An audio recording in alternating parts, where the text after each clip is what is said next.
Hello, Rabbi. Hello, Stephen. Hello, John. Good afternoon. Good afternoon. How are you, Rabbi? Baruch Hashem, and you? Good, all good, thank you.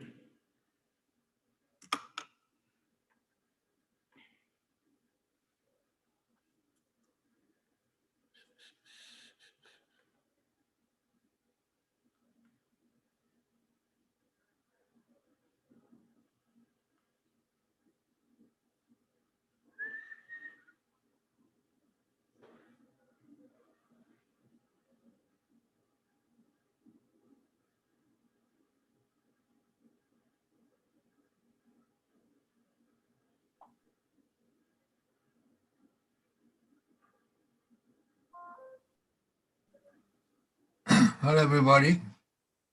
Good Hey, afternoon. Stephen. Hello, Kent.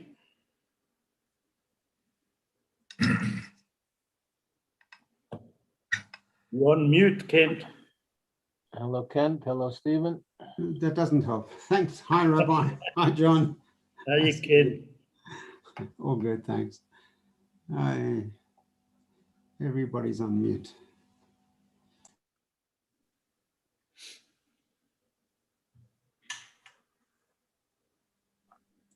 So today we are going to finish the laws of the Nazarite, but I must just warn you, it's very complicated today. So I thought I was swapping with Rabbi Darren. Turns out I'm just replacing him as well. He'll do it for me when I'm away. So, What don't we do for our children?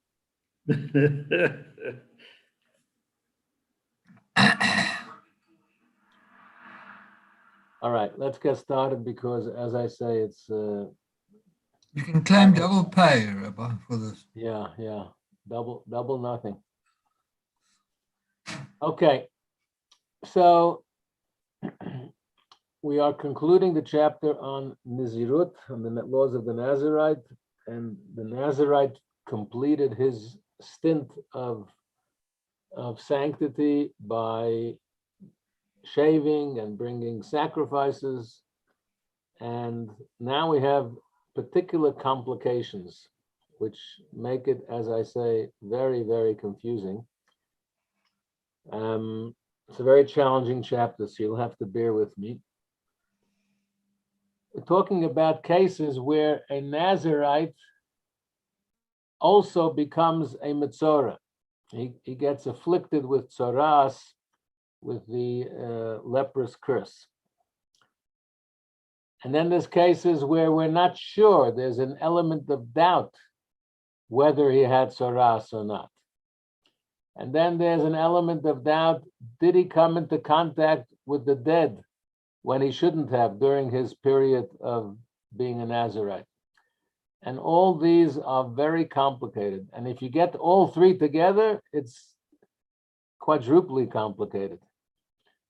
So I'm just giving you an introduction of what we're gonna have to get through in terms of when we have multiple situations to do with a Nazarite where he is a Nazarite and a Metzora, or possibly a Metzora, or he came into contact with the dead, or possibly he did, we're not sure.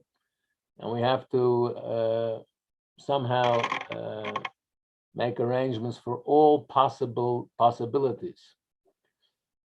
So take a deep breath and let's get started. Ein adam migalech tiglachat achat ve'ola lo lenizro uletzorata. A person may not perform one shaving that will fulfill the requirements for both his Nazarite vow as well as his purification from being in a state of tzarat. That's a basic principle, that each one has its own procedures, and both of them require shavings, but you can't do one shaving for both. So that's an underlying principle that makes this so complicated. So therefore, when it is questionable, we're not sure whether a person was afflicted with tzarat, and the shaving associated with the end of Tzaraat will not supersede his Nazirite vow. Because the Nazirite vow says you're not allowed to shave when you're a Nazirite. If you're a definite Mitzorah and you have to shave, then you have to shave. But if you're only a doubtful Mitzorah, and you're definitely a Nazirite, so then you would not be allowed to shave. But that's another underlying principle. Let me just close this curtain so you can see me.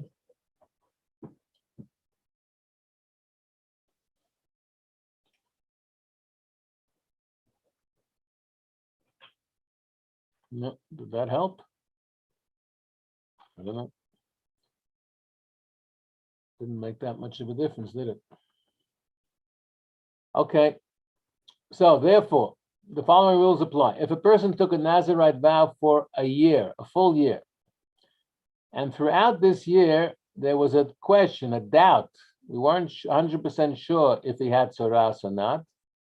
There was also another question and doubt whether he had contracted tumah through contact with a human corpse. Also a doubtful situation. Or there was a question whether he'd been afflicted with tzoras, and at the end of the year, a question arose whether he had contracted ritual impurity. So now you have three different things, each one requiring its closing ceremonies. He should count 7 days, have the ashes of the red heifer sprinkled upon him, as we learned in the parsha last week, on the 3rd and 7th days. But he should not shave his hair on the 7th day, because he's definitely a nazir, but we're not sure that he was a mitzvah or not. Nor may he drink wine or become impure due to contact with a human corpse until 4 years have passed. How's that? 4 years.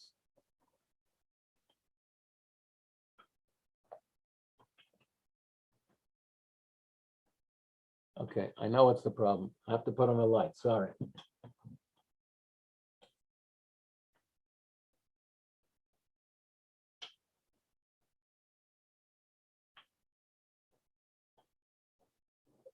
Oh, now I can see myself.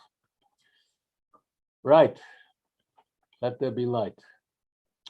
So what are we saying?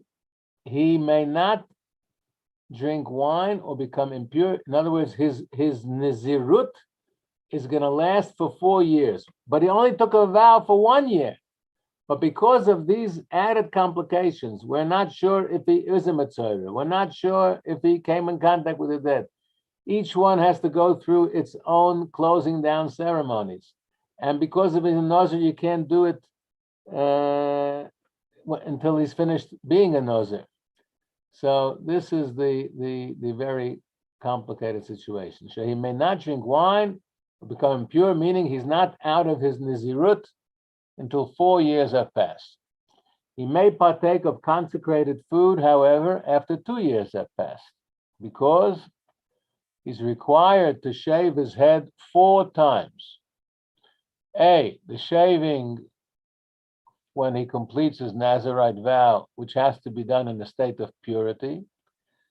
B, the shaving required for a Nazirite to emerge from a state of impurity in case he had come in contact with the dead, we're not sure. But because there's a doubt, he has to. And then the Mitzorah had to have 2 shavings. And we're not sure if he's a Mitzorah. So he carries on explaining. The first shaving should be performed after 1 whole year has been completed. He'll shave his head, his beard, his eyebrows, undergoes the purification process involving a cedar tree hyssop and 2 wild birds like other mitzoraim, that's the plural of the lepers. If he was not impure due to contact with a corpse, nor a mitzorah, this is the shaving performed upon completion of his Nazirite vow in purity. But we're not sure if he was or he wasn't. If he was indeed a mitzorah during the first year, then this first shaving will be required of the mitzorah. Because we're not sure, he has to now wait another year, because he took a Nazirite vow for a year. Then he performs the second shaving required of Mitzorah. He may not shave after 7 days like other Mitzorah, for perhaps he was not a Mitzorah. And if he's a Nozer, he may not shave, but instead had been impure because of contact with the corpse, which we're also not sure about. There's an element of doubt there. In that instance, during the second year, he was a Nazirite who was forbidden to shave. Nevertheless, after he performed these 2 shavings, he has completed the purification process required after Tzoras and is permitted to partake of consecrated foods. But he may have ruined his whole year of Nizirut if he shaved before it was completed.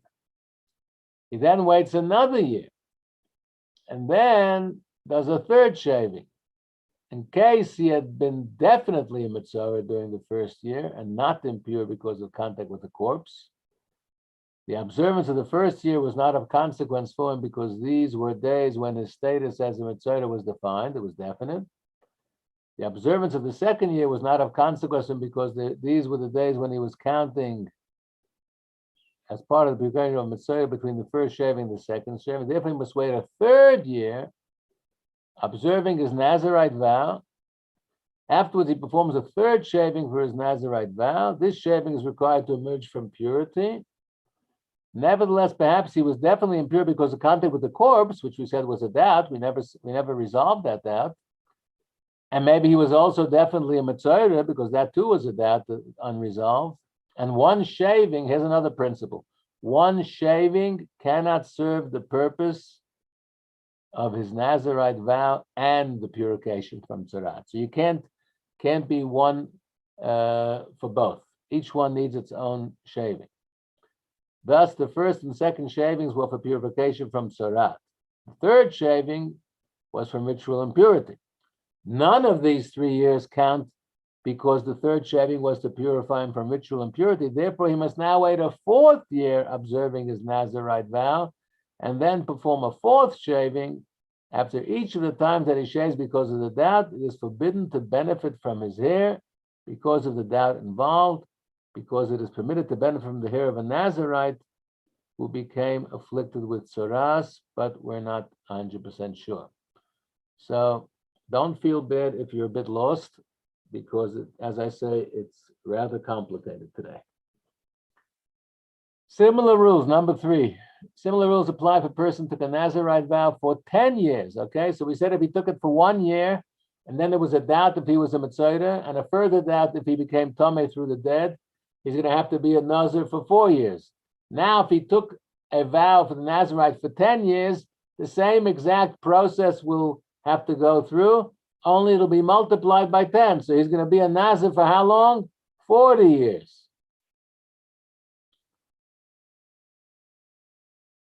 If he took it for 10 years, in the midst there was a question whether he's a Mitzorah, and also a question if he became Tomei, he may not drink wine for 40 years and must perform 4 shavings, one at the conclusion of each decade. So it's the same exact system, only after each 10-year period instead of each 1-year period, because he took a vow for 10 years. So it's pretty much a repetition of what we said, just multiplied by 10. Okay, look at number 4. I just want to scroll down to the notes 21 and 22 for a moment.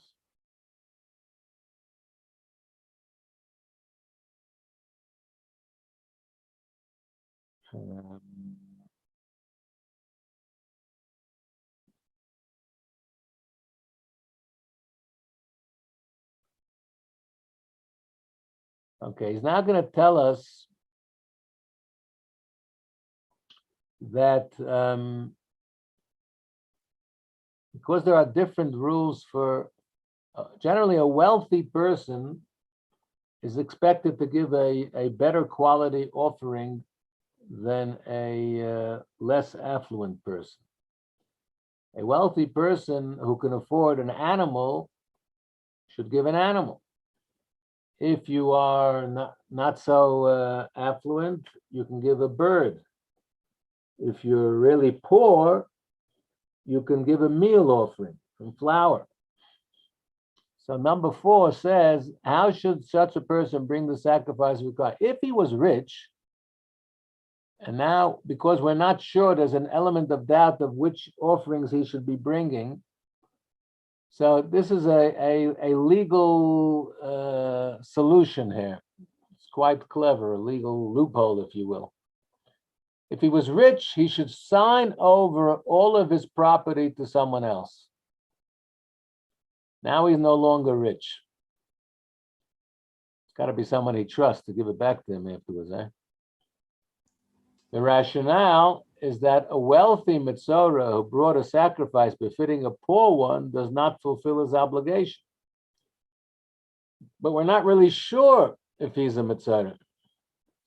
So it's like a waste of money. Afterwards, he brings a fowl as a sin offering, an animal as a burnt offering for the first, second, and third shavings. No one should partake of any of the fowl brought as sin offering because of the doubt involved. For the fourth shaving, he brings the sacrifices required of a Nazirite who completes his vow in purity as explained. Number 5. He brings 3 fowl as sin offerings for the following reasons. The first is because of the doubt whether he was impure or not. The second, because of the doubt if he was a Metzora or not. The third, because of the doubt that the possibility that he was in fact impure. The rationale being that one shaving as we said before, one shaving cannot fulfill the obligation for both the Nazirite and the Tzorah. And perhaps he was definitely both a Metzora and impure, in which case the first and second shavings were to become purified from Tzorahs, and the third shaving is that to emerge from ritual impurity. Therefore, he must bring the sacrifice required from impurity at that time. Very complicated. 6, the following principles apply with regard to the 3 animals brought as burnt offerings that accompany the sin offerings. The burnt offering is a olah, which is completely burnt on the altar. The sin offering and others are shared by the donor and the Kohanim generally. Here, because of all the doubts involved, he brings them conditionally. So he makes a stipulation, if it's this, then I'm doing it this way. If it's not, so this is a way of getting around it legally. Because we're not sure what his situation is. So when bringing the first, he stipulates, if I was pure, this is for my obligation. If I was impure, I didn't have to bring this, then it's a free will offering. I just made a donation. You should make a similar stipulation for the second and third shaving as well. By the way, you know that davening corresponds to the offerings. Shachas Mincha Ma'ariv. So what if someone can't remember if he davened or not? What should he do? Double davening with following time. He's having a senior moment. Did I daven? Did I say the Amidah today? What do you say, Kent? You would double the Amidah the second time. For the next Amidah, you would say it twice. That's correct if he knew for a fact that he did not do it. But if he's in doubt and it's still time, he hasn't yet passed the time for that prayer. Okay. So then it says he should do it again, the Amidah, and he should stipulate this exact thing. And if I didn't daven, so now I'm davening. If I did daven, then this is a free will offering. I'm making a special offering, and I'm saying these prayers again, even though I'm not obligated. So it shouldn't be a blessing in vain, or 18 or 19 blessings in vain. So this is maybe where we get it from to do with these offerings.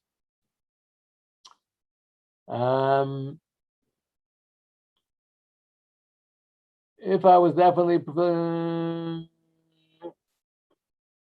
yeah. So the same says 4 different languages here for the fourth shaving, and it's all pretty much identical. if he was a tzara, metzora, if he was tame, if he was not, etc. 8. The guilt offering, korban asham, and the burnt offering, korban ola, are not absolute requirements, neither for the shaving of the Nazirite nor for the Mitzorah at the end. Therefore, if he had definitely been a Mitzorah, but had not become Tameh through the dead, he became pure in bringing the wild birds. The fowl brought as a sin offering is fine. And the lamb brought with it as a burnt offering is part of the requirement for shaving, so that the shaving will be associated with the sacrifice of an animal. If he was ritually impure because of contact with the corpse, which we weren't sure if he was or he wasn't, if he was, then the lamb brought will be a free will offering, because it wasn't strictly required. If he had not been afflicted by tzaras, but had been tameh, then the fowl brought as a sin offering is the offering required of a Nazirite who became impure, right? He violated his vow, so he has to bring offerings. And the lamb brought as an animal is a free will offering. And ultimately, he'll bring the sacrifice required when his Nazirite vow is completed in purity. In these cases, either at the end of a year or 4 years or 10 years or 40 years. If he was neither impure due to contact with a corpse nor a mitzvah, then the lamb brought as a burnt offering for the first shaving is that required when shaving. The fowl brought as a sin offering is brought because of the doubt and is not eaten. 9. When do the above statements that a Nazirite performs 4 shavings apply? When we're speaking of a minor or a woman. So did we learn that minors and women can also be Nazirites? A Nazirite vow taken by a minor can be binding according to scriptural law. A woman for sure can be a Nazirite. Okay, we're on 9. So all of the above is if he's a minor or a woman, but she's a woman. And an adult male should not perform a shaving because of a doubt. Neither a shaving because of ritual impurity or one because of tzaras, lest he have been ritually pure, and thus he'll be cutting off the corners of his hair where there is no mitzvah involved. The payas, the sideburns. It's a biblical commandment that a male over bar mitzvah, when he takes a haircut, has to leave the sideburns. I think I taught that shir some months back. Do you remember we spoke about it? How long do you have to leave? I showed you there's a bone over here by your temples. Remember? Put your fingers here, see if you feel a bone. Your payas, your sideburn should go till here. So if you take one of these if you're bald, you're bald. But if you have hair, you have to leave up to here. Now, if you want to take a Kojak haircut or a 000 bald haircut, as has become very fashionable today in certain circles, it's a problem. And I see many people who are otherwise religious people who obviously don't know this, and they take these bald haircuts and they're cutting their payas. It's a violation of a biblical commandment. It was not supposed to mimic the pagan practices of old, which Friar Tuck, the old pagans used to do that kind of haircut. Now, so when the Torah tells you if you're a Nazirite or a Mitzvah that you have to shave your whole head and beard, then there's a Torah commandment to do it. So it supersedes the negative prohibition. But here we're speaking about an element of doubt. We're not sure if he was a Mitzvah. But we for sure know that an adult male, even if he's not a Nazirite, may never cut these sideburns, the corners of his hair.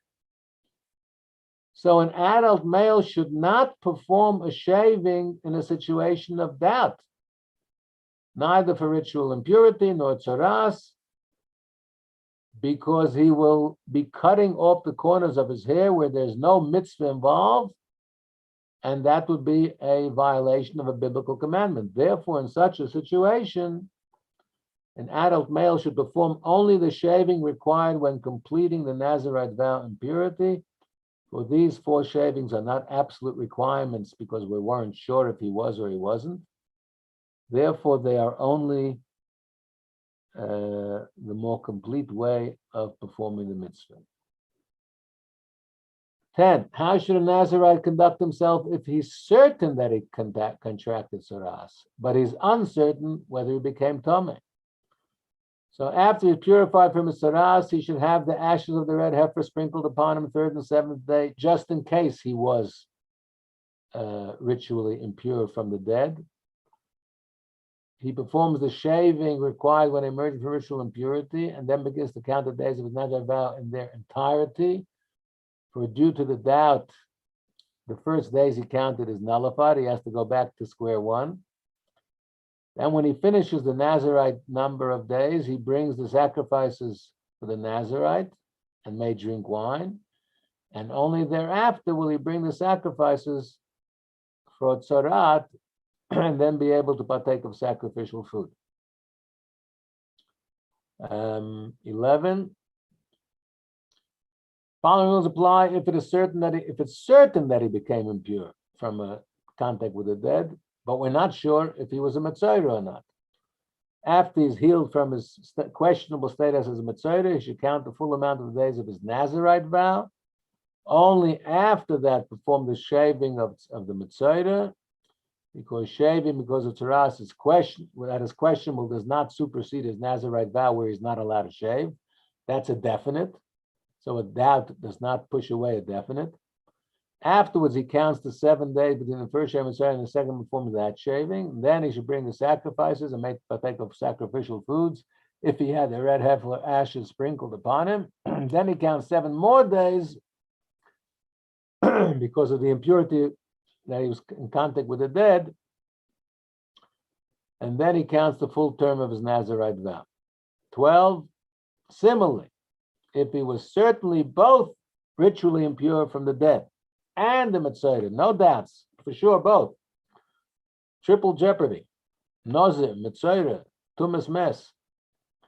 After he becomes healed from his tzarat, he performs the first shaving of tzaras, has the ashes of the red heifer sprinkled upon him 3rd and 7th day, has his head and beard shaved on the 7th day.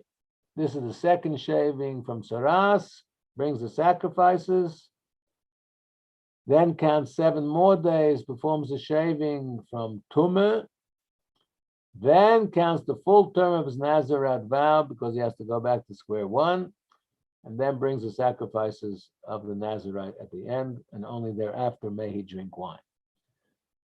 13, why is it necessary to count 7 days before bringing the sacrifice required from ritual impurity? Because the 7 days of ritual impurity associated with contact with the human corpse are not counted during the 7 days between the 2 shavings. So you can't count the 7 days of a Metzora at the same time as the 7 days of after contact with the dead.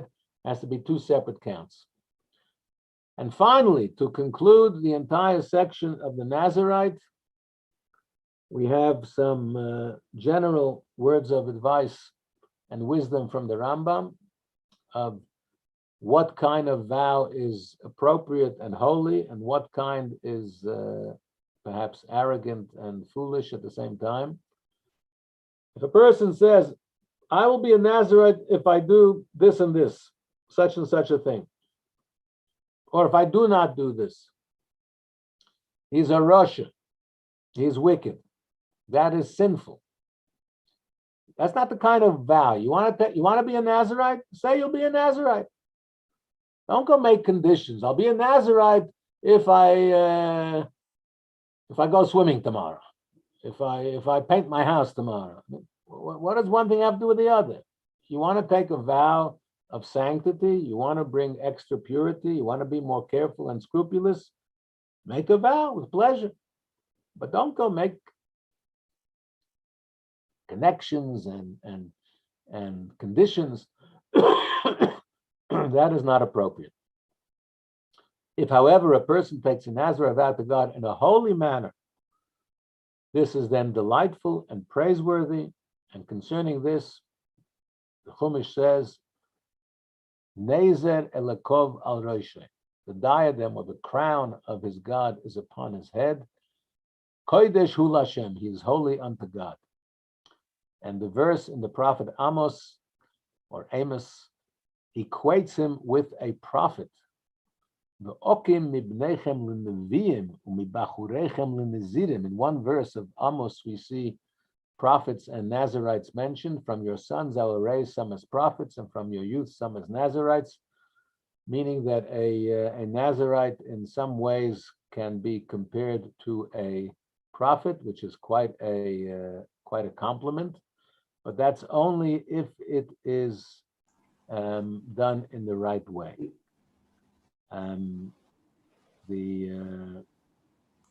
Let's look at 66 and 67. We learned in the laws of Nedarim, we learned if one feels challenged by his material desires when taking such vows, are praiseworthy. So in the Chumash, Rashi says that why does the law of the Nazarite follow the law of the Sota, the woman accused of infidelity, who has to drink the bitter waters because we're not sure of her status? Because if a person sees the degradation of another human being that comes about through sin, and often, when do we get into trouble with immoral behavior? Unfortunately, when we drink too much, we lose our inhibitions and we get into trouble. Then it's appropriate to take the vow.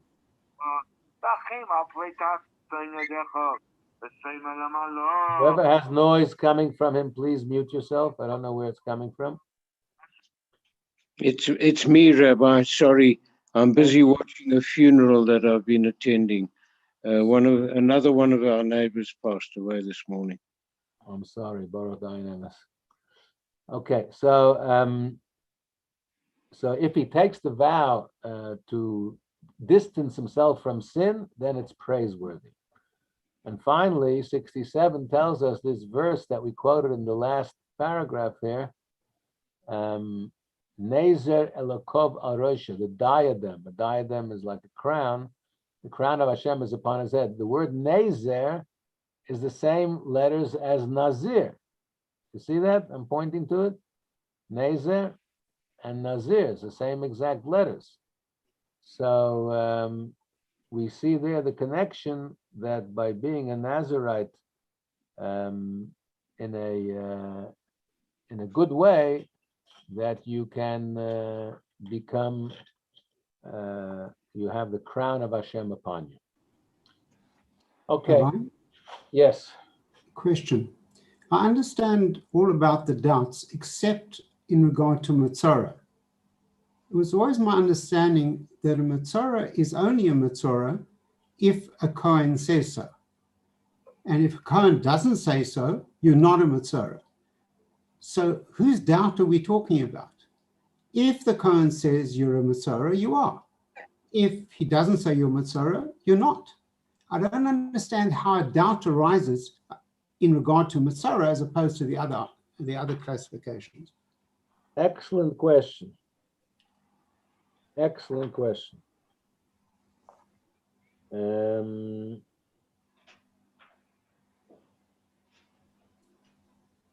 I don't want to speculate. It's an outstanding question, and I should have been able to talk about that right at the very beginning. I didn't want to interrupt at the beginning. I'm gonna have a look. I have some ideas, but I don't want to speculate. So I'm going to double check, and then I will. I'll post it on the WhatsApp group. Thank you. Thanks very much. But thank you for raising that, Kent. Good question. Okay. When it says Nazarite has Matzorah, not allowed to benefit is a Matsura. It's not allowed to benefit from his hair. How does one benefit from your hair? I mean, is he allowed normally as a healthy person to sell his hair, or how does it? Normally, it's 100% legal and kosher. Sorry? Normally, it's 100% fine, no problem. Yeah, I see. Have you heard of shaitels? Yeah, right. Okay. The nicest shaitels are human hair shaitels. Right. Yes. And it's 100% fine for girls to grow their hair long and then sell it to the wig makers for money. There was a big controversy a few years ago. I don't know if you heard about it. There was a shaitel company in Europe that was buying human hair from India. And then some rabbis raised an alarm that they were led to believe that the hair from India was coming from Hindu temples. That women would grow their hair very long and then donate it to the Hindu temple, some kind of a Hindu ritual. And then the temple was selling it for a profit to these wig making companies. And the rabbi raised the alarm that if they had in fact dedicated their hair to the Hindu gods, this is absolute idolatry. Because Hinduism is not monotheism.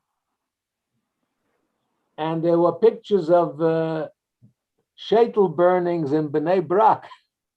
Yeah.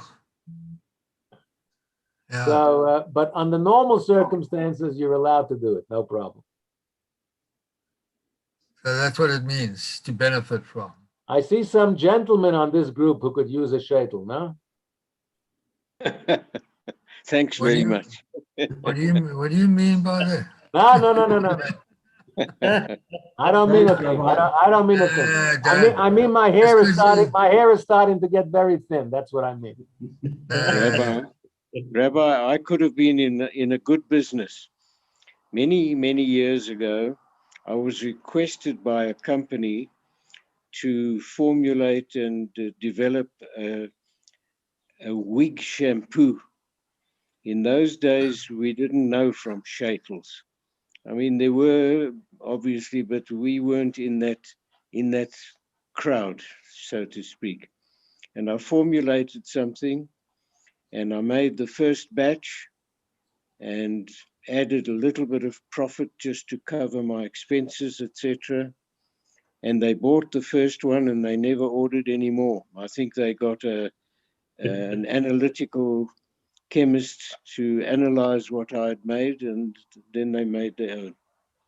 Okay, it's called. Yeah.